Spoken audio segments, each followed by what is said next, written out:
Nós estamos iniciando uma série que se chama Imagine. Imagine.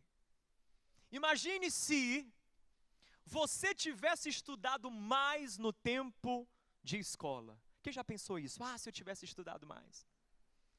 Imagine se você tivesse brincado menos na faculdade.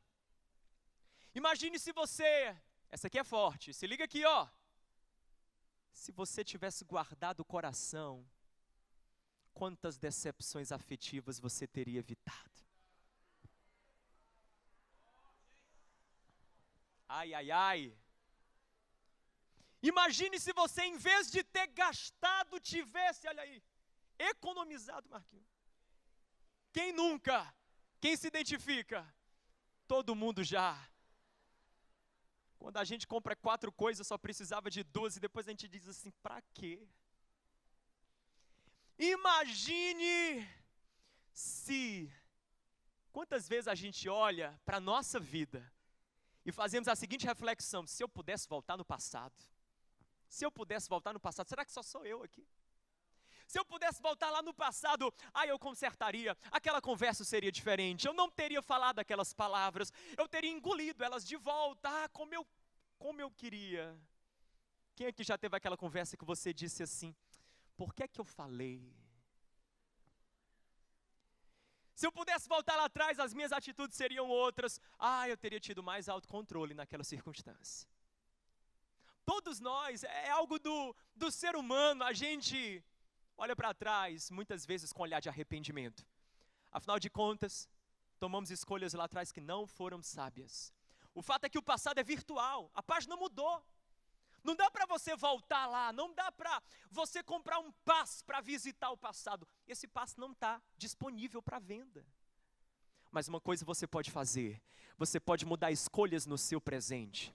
Então o objetivo dessa série é fazer com que a igreja pare de pensar, se eu pudesse, imagine se eu tivesse feito diferente lá atrás. E a igreja possa então agora dizer, não sabe de uma coisa? Imagina se eu fizer algo novo agora. Imagine se eu mudar minha atitude agora. Imagina se eu mudar minhas palavras agora. Imagina se eu tomar um novo rumo agora.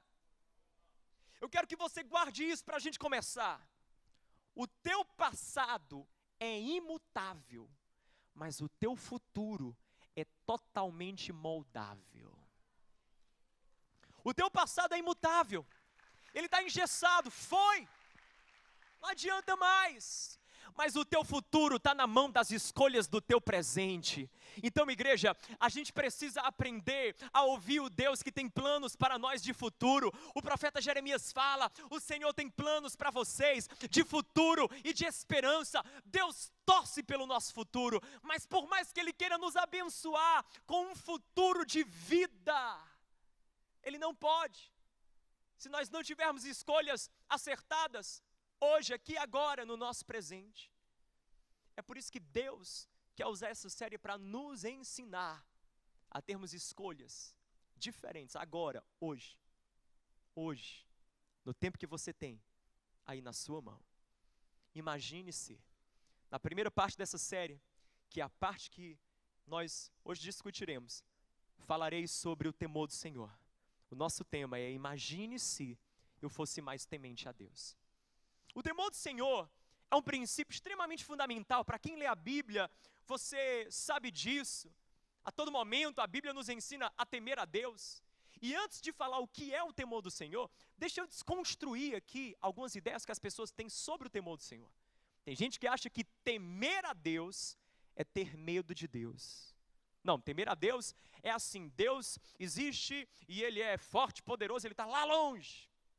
Ele é um juiz assim, implacável, esperando eu vacilar para cobrar os mínimos detalhes da minha vida. Não, isso não é Deus. Essa visão de Deus está errada. Temer a Deus não é ter medo de Deus. Temer a Deus é você amá-lo, honrá-lo, respeitá-lo, de uma maneira tão profunda, tão comprometida, que tudo aquilo que Ele te fala, você obedece de maneira inegociável. Isso é temer a Deus. Temer a Deus é você colocar Deus numa posição tão alta na tua vida, que Ele é o mais importante, e por isso, para você, a pergunta mais importante da tua história sempre é: será que isso agrada a Deus? Será que isso agrada a Deus? Essa é a pergunta que um homem e uma mulher temente a Deus se fazem continuamente. É o que nós vemos, e eu peço que você abra a sua Bíblia, para você checar comigo, em Provérbios 8, versículo 13, o autor de Provérbios, ele define o que é o temor do Senhor. Em Provérbios 8, verso 13, ele diz que o temor do Senhor consiste em aborrecer o mal. Na tradução da NVI, que é essa que eu tenho no telão, e você vai ler comigo, a Bíblia diz assim, 3, 2, 1, todos juntos: temer o Senhor é odiar o mal. Pare por aí, já basta. Temer a Deus é você aborrecer aquilo que Deus aborrece, é você rejeitar o que Ele rejeita, é você não querer o que Deus não quer para você, é você não aprovar o que Deus não aprova, e amar aquilo que Ele ama. É isso, é ter o coração de Deus em você.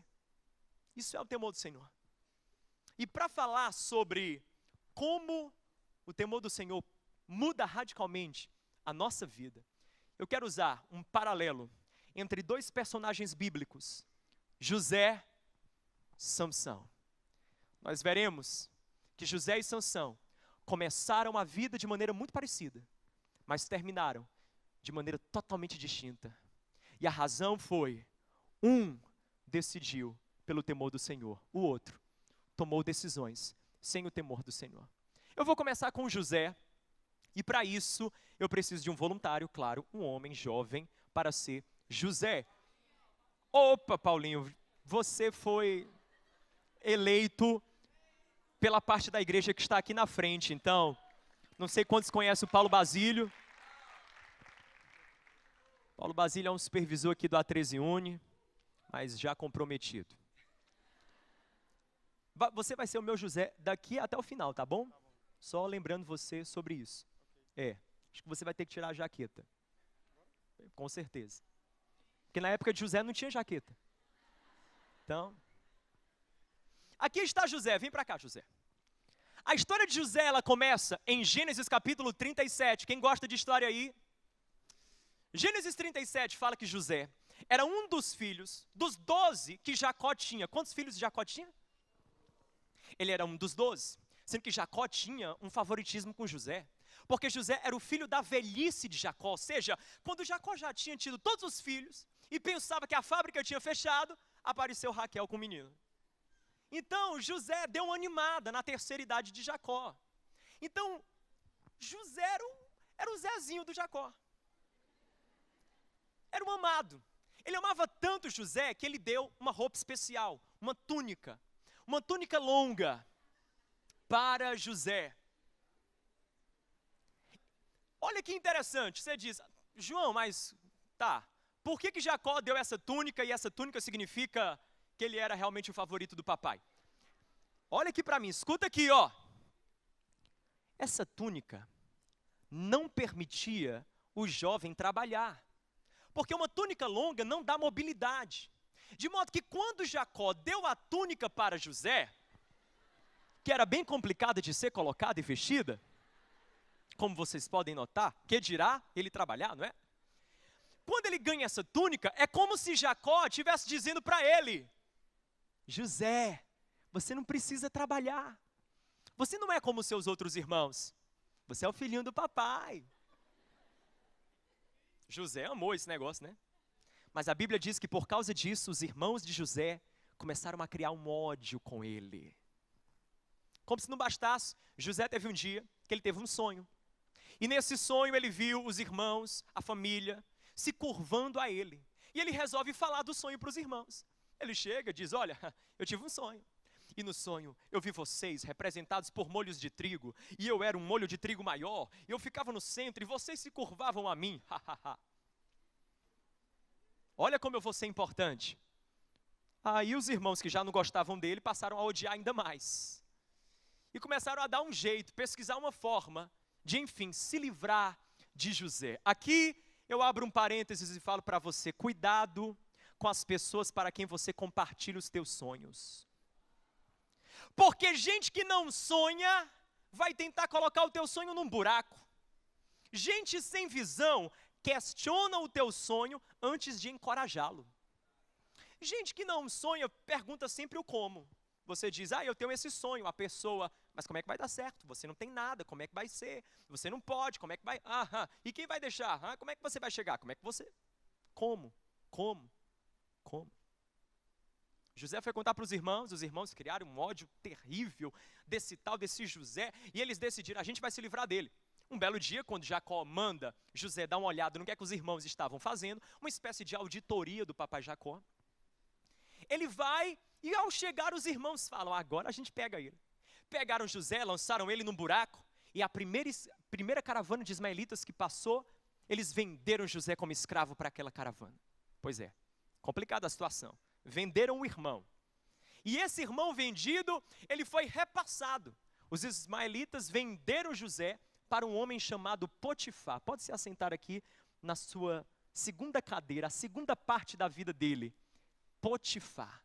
Potifar era um oficial do faraó, o rei do Egito.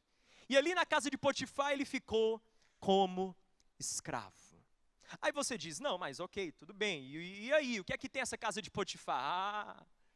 O problema da casa de Potifar não era só o Potifar, era a mulher de Potifar. Que a Bíblia não diz o nome, mas por causa do caráter dela meio duvidoso, eu resolvi batizá-la de Potifera. E eu explico para você a razão do nome. José estava lá trabalhando na casa de Potifar. E ele agora não era apenas um operário qualquer. Potifar colocou ele no comando da casa toda. Porque tudo que José fazia prosperava, então Potifar pensou, bom, se tudo que ele toca prospera, eu quero que tudo prospere. Então ele colocou José sobre tudo. Eu amo quando a Bíblia diz que tudo prosperava. Por quê? Porque Deus era com José. Deus era com José. Prosperidade não é uma questão de onde você está. Prosperidade é uma questão de com quem você está. Se Deus está com você, você pode estar no deserto. Se Deus está com você, você pode estar diante de Golias. Se Deus está com você, você pode estar diante de muralhas. Se Deus está com você, Ele multiplica 5 pães, 2 peixes, alimenta uma multidão. Quando Deus está conosco, esse é o segredo. Se liga aqui nessa, pega essa daqui, ó. Quando Deus é contigo, até quando você está preso, você é promovido. Esse é o nosso Deus. O tal do José agora, estava responsável pela casa de Potifar, responsável por tudo. A Potifera, olhando, vendo que ele era um rapaz bonito, não descansou. Belo dia, José acorda e checa o celular, o Instagram. Potifera começou a seguir José. Não para por aí. Ela vai e manda um direct. Oi, sumido.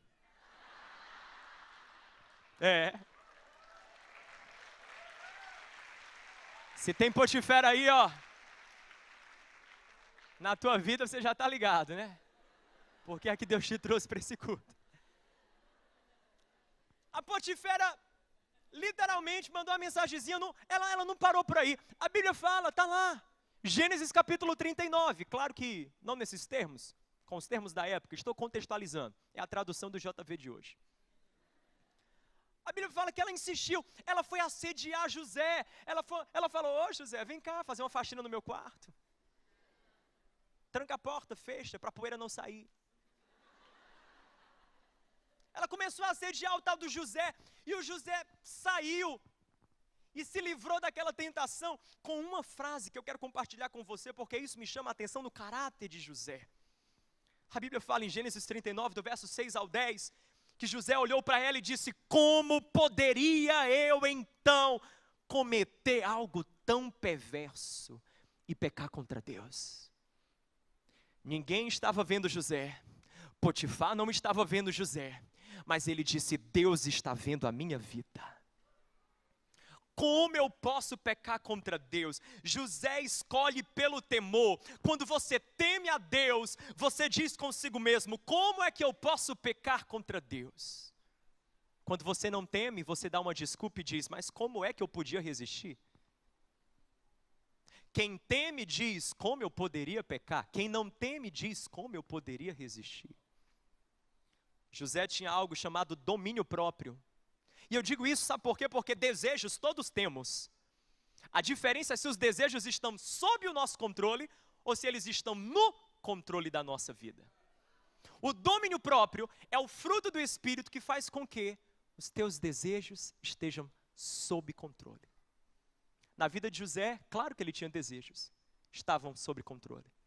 Ele tinha um temor do Senhor. E temendo a Deus, ele disse não àquela mulher, ela ficou com tanta raiva, claro, imagina, a Potifera, rejeitada. A mulher já era difícil, normal, rejeitada então. Ela armou uma para José, buscou colocar ele na prisão e deu certo. O marido dela acreditou que na verdade era José que estava procurando por ela. E o que Potifar faz? Potifar tira ele da casa dele e coloca ele na prisão. Pode colocar na prisão você, pronto. Ele está na prisão. Temer a Deus nem sempre vai levar você a desfrutar de resultados benéficos em um primeiro momento. Nem sempre. Às vezes você vai pagar um alto preço aqui e agora. Essa história de não, eu vou temer a Deus e tudo vai ficar maravilhoso, bom demais. Não. Em um primeiro momento, talvez você se sinta apertado por algumas situações. Percas aconteçam na sua vida, você perca algo. Mas sabe de uma coisa? Muito além dessas perdas, eu falo uma coisa a você. Quando você teme a Deus, você pode perder a curto prazo, mas você ganhará certamente a longo prazo. Um dia você vai olhar para trás e você vai dizer, valeu a pena temer a Deus, valeu a pena escolher por Deus, valeu a pena obedecer a Deus, valeu a pena. Agora eu vou para o meu outro personagem, eu vou dar uma pausa na história de José e vou para o meu outro personagem, Sansão. Tem algum? Você, pronto, maravilha. Está aqui o meu Sansão. Pois muito bem, pode ficar aqui, pronto, isso. Quem é Sansão? Deixa eu falar para você a historinha dele. Juízes capítulo 13. A Bíblia fala que tinha um homem em Zorá chamado Manoá. E Manoá tinha uma esposa estéril. De repente um anjo aparece para a mulher e diz, ô mulher, Deus vai te dar um filho. Esse filho vai ser um homem consagrado a Deus. Ele vai ter uma missão, libertar Israel, enfim. Ele vai ser um nazireu de Deus. Eu não sei por que Deus tem essa mania de prometer filho para estéril. Já viu isso na Bíblia? Deus sempre promete o filho para estéril. Depois eu fui perceber que é porque Deus não precisa de facilidade para concretizar a promessa. Porque Ele tem o nome sobre todo o impossível. Aí Ele promete àquela mulher um filho. E a Bíblia fala, no final de Juízes capítulo 13, que o filho nasce.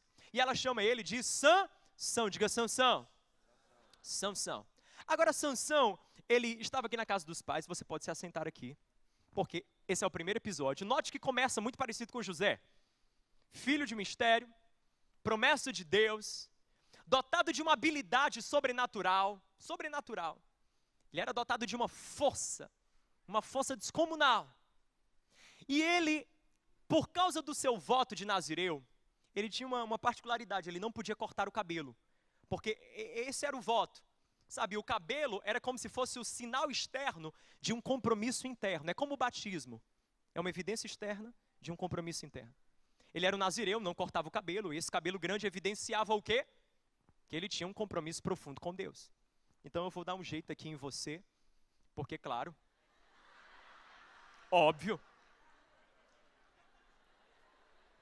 Pois muito bem. Porque eu já estava pensamos em tudo.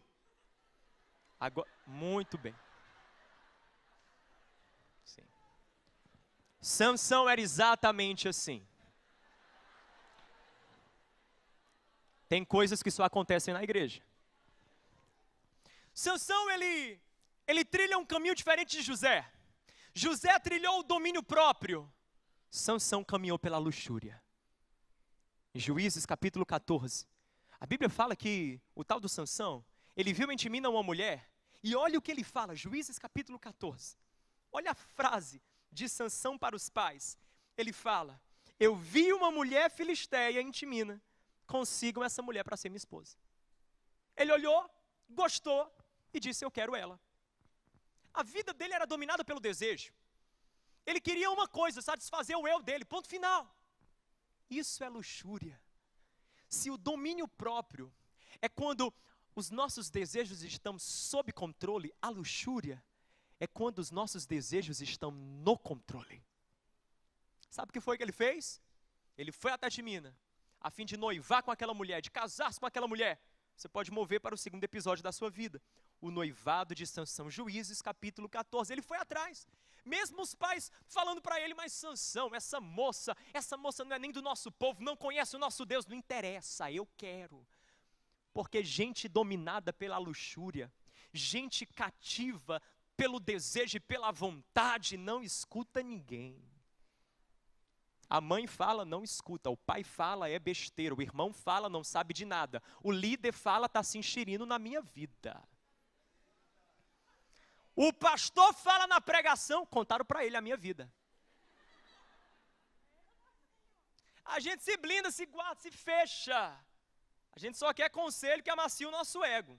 Aquele que confronta, a gente lança fora. Sansão foi assim. Os pais confrontaram, mas mesmo assim, ele disse, não, eu quero noivar com ela e ponto final. E foi lá, noivar com ela. Não sabia ele que ele estava dando o primeiro passo para um caminho de morte, se envolvendo com um povo que, mais na frente, transformaria ele num prisioneiro. Essa é a primeira diferença, domínio próprio e então luxúria. Mas eu vou além, existe outra diferença. José escolheu, fale comigo, paciência. Sansão escolheu o imediatismo, diga imediatismo. Vamos voltar para a história de José. José está aqui na prisão, e aqui na prisão, ele ganha o favor do carcereiro. Deus move o coração do carcereiro, e ele se torna, José, o líder da cela. Um belo dia, na cela dele, ele encontra o copeiro e o padeiro do rei. E eles estavam angustiados, e José se preocupa com eles. Olha e pergunta, o que é que vocês têm? Vocês estão abatidos? E eles disseram, é porque a gente teve um sonho ontem, muito louco, a gente não consegue interpretar. E você sabe que sonho é com José. Então José disse, manda o sonho, fala aí que eu te interpreto. E eles falaram o sonho. E no sonho, José então teve a interpretação e disse, olha, padeiro, você vai ser executado, desculpa. Agora você, copeiro, vai ser liberto. Vai ser restituída a sua posição, vai voltar a ser o homem que serve o faraó. Dito e feito. A profecia se cumpre, o sonho se concretiza. O padeiro é executado, o copeiro foi levado lá para a corte novamente. O que é que você espera? José estava aguardando o quê? Que o copeiro agora, lá na corte, falasse assim, olha, tem um cara lá que me ajudou, vamos lá tirar ele da prisão, vamos lá, não é verdade? Eu fico pensando que todo dia José esperava pela libertação. E cada dia que passava, a esperança dele diminuía, a fé se cansava, o coração doía. Ele teve que aprender que a paciência é irmã da confiança. Ele precisou entender que a paciência é imprescindível se nós queremos temer a Deus, porque nem sempre Deus trabalha no nosso tempo. A vida de José é um exemplo disso. Ele passa, sabe quantos anos? 13 anos na prisão.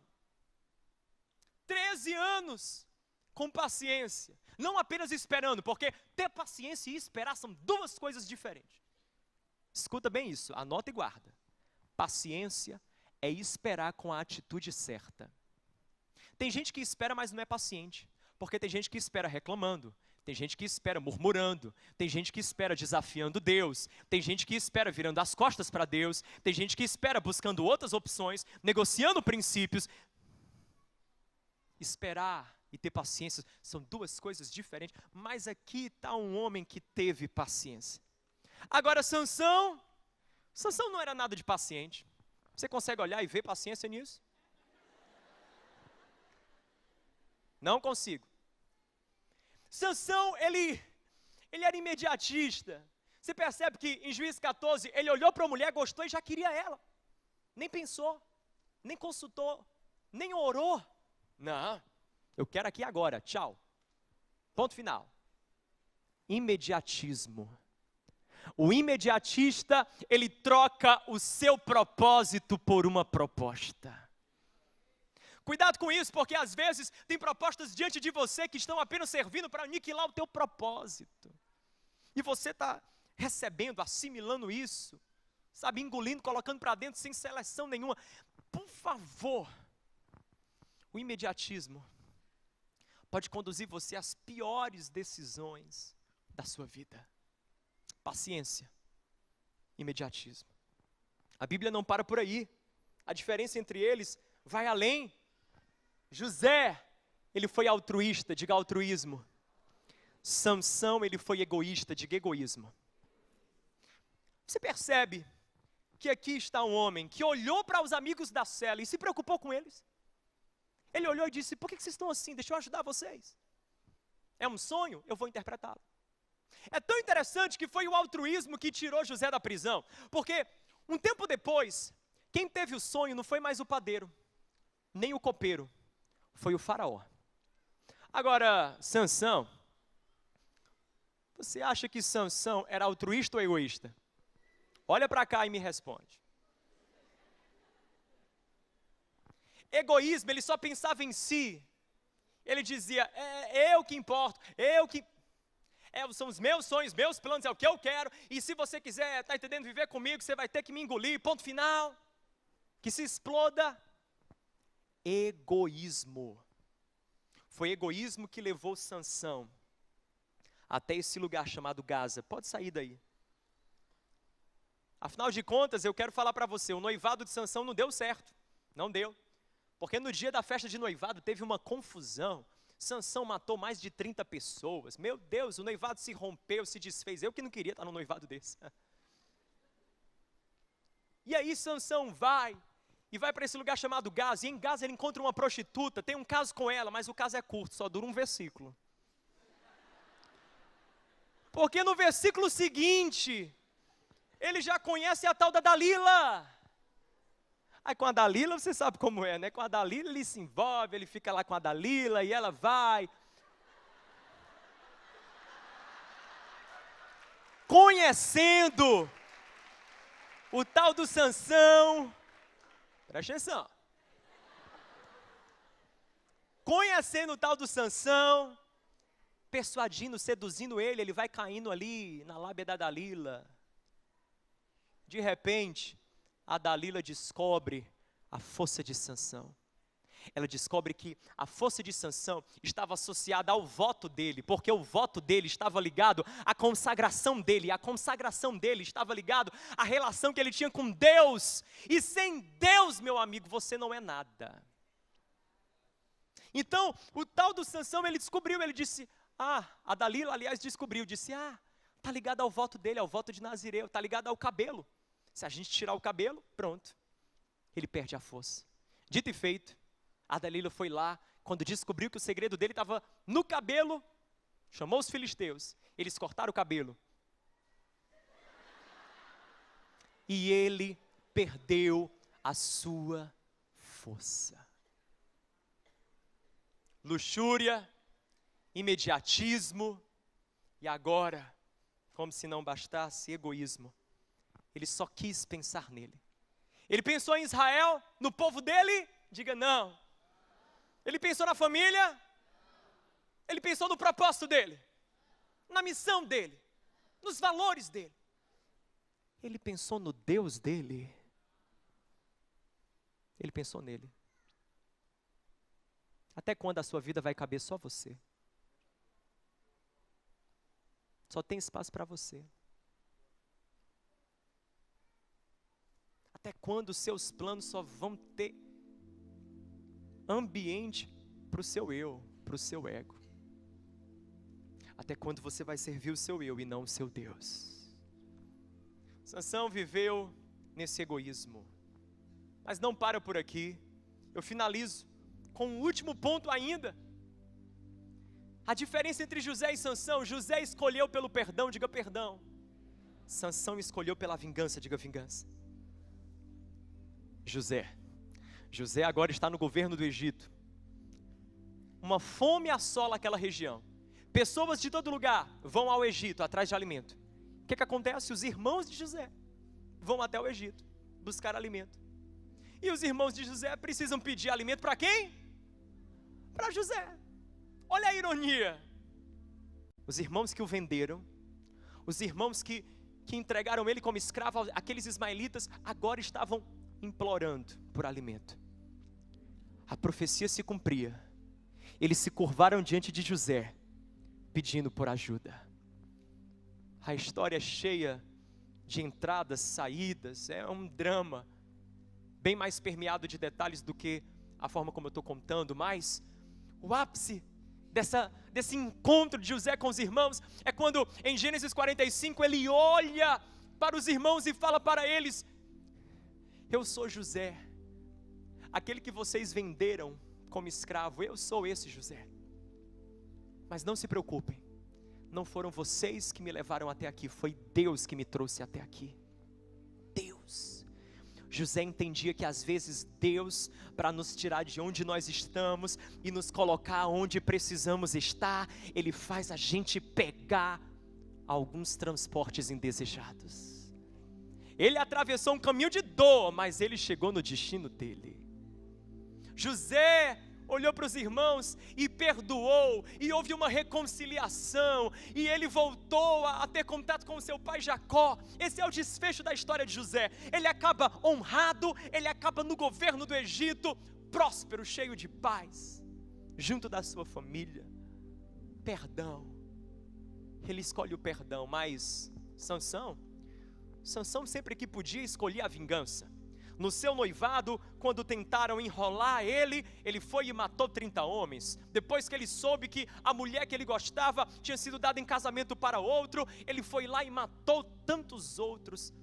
Tudo para ele se resolvia na base da raiva, da agressão. Talvez você diga: eu nunca matei ninguém. Mas quantos você já feriu com as suas palavras? Sansão era dominado pela vingança.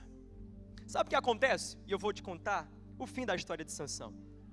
A tal da Dalila consegue descobrir, como eu falei a você, que o segredo estava no cabelo. Ela remove o cabelo, ele perde as forças, os filisteus o amarram e colocam ele numa prisão. E ele vem para essa prisão, para aquele templo dos filisteus, amarrado nas colunas, sendo uma piada para os filisteus. A Bíblia fala em Juízes capítulo 16 que os filisteus reuniram 3.000 pessoas para rir de Sansão, rir dele. Ele se torna uma piada. Talvez você diga: João, mas eu também sei que Sansão, ele pediu forças a Deus no final da vida dele, puxou aquelas colunas, o teto caiu e ele matou inúmeros filisteus. Sim, mas do que adianta ter matado todos esses e tendo levado a vida dele próprio também para o mesmo buraco? Ele acaba preso, acaba desonrado, acaba morto. Igreja, é incrível como essas duas histórias elas começam de maneira tão parecida. Você concorda? Ambos começaram na casa dos seus pais, ambos começaram como um milagre, ambos começaram como uma promessa, mas eles caminharam por caminhos diferentes. José enfrentou pressões, José enfrentou dificuldades, mas decidiu temer a Deus. Ele decidiu ter domínio próprio, decidiu ter paciência, decidiu pelo perdão, decidiu pelo altruísmo. Sansão tinha tudo para dar certo, um nazireu consagrado desde o ventre, mas desperdiçou a vida, porque ele escolheu pelo caminho da luxúria, do imediatismo, da vingança, do egoísmo. Eu pergunto a você: quem você será nessa história? José ou Sansão? Qual tipo de decisão você vai tomar? Será que você vai ser como Sansão, alguém que era forte do lado de fora, mas era fraco do lado de dentro? Alguém que tinha uma força aparente, mas uma fraqueza aqui dentro, latente? Será que, como Sansão, você vai vencer as batalhas que pouco importam e perder as batalhas que de fato importam? Porque é essa a lógica do nosso mundo. Quantas pessoas são fortes do lado de fora, vencem a batalha do sucesso, vencem a batalha do dinheiro, vencem a batalha da profissão, vencem a batalha da carreira, vencem a batalha da academia, vencem tantas batalhas da estética, mas perdem a batalha da família, perdem a batalha de um filho, perdem a batalha de um pai, perdem a batalha de um casamento, perdem a principal, o relacionamento com Deus, o propósito das suas existências. Sansão começou sendo tão forte, acabou sendo tão fraco. José começou sendo tão fraco e acabou sendo tão forte. Meu Deus! Porque a força de um homem não está no seu músculo, está na sua alma, no seu temor. A força de uma mulher está na sua obediência ao Deus vivo e verdadeiro. Igreja, se você tomar uma decisão hoje e sair por essas portas dizendo: eu vou temer a Deus, imagina o que vai acontecer. Imagina se de hoje em diante a principal pergunta na tua vida, a mais importante for: será que isso agrada a Deus? Será que isso agrada a Deus? Antes de, o quanto eu vou ganhar com isso, o quanto vão me dar, como é que vai ser, qual sensação eu terei, não. Se a pergunta na sua vida mais importante for: será que isso agrada a Deus? Será que isso agrada a Deus? Se essa for a principal questão na tua vida, como as tuas decisões vão mudar? Como as nossas decisões vão mudar? Meu Deus, igreja, esse é o convite de Jesus aqui nesse dia. Enquanto o louvor retorna, e os meus amigos, muito obrigado, que me ajudaram nesse dia. Vamos agradecer, aplaudir aí. Quando eles voltam ao lugar, eu quero concluir com Provérbios 14, 27. O temor do Senhor é fonte de vida e afasta das armadilhas da morte. O temor do Senhor é fonte de vida.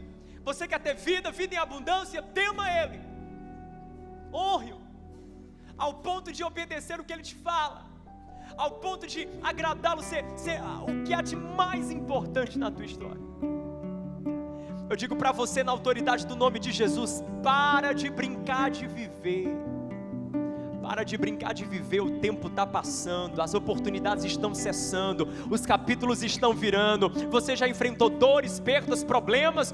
Quanto mais você vai ter que passar para entender que você precisa dEle, que você precisa ouvi-lo, que você precisa parar de brincar de igreja. Igreja não é lugar para você participar, igreja é lugar para você se reformar. Quando é que eu e você nós vamos levar isso a sério? Quando é que Deus não vai ser só um nome que a gente invoca no momento da necessidade, mas vai ser o Senhor que a gente obedece também no momento da bonança?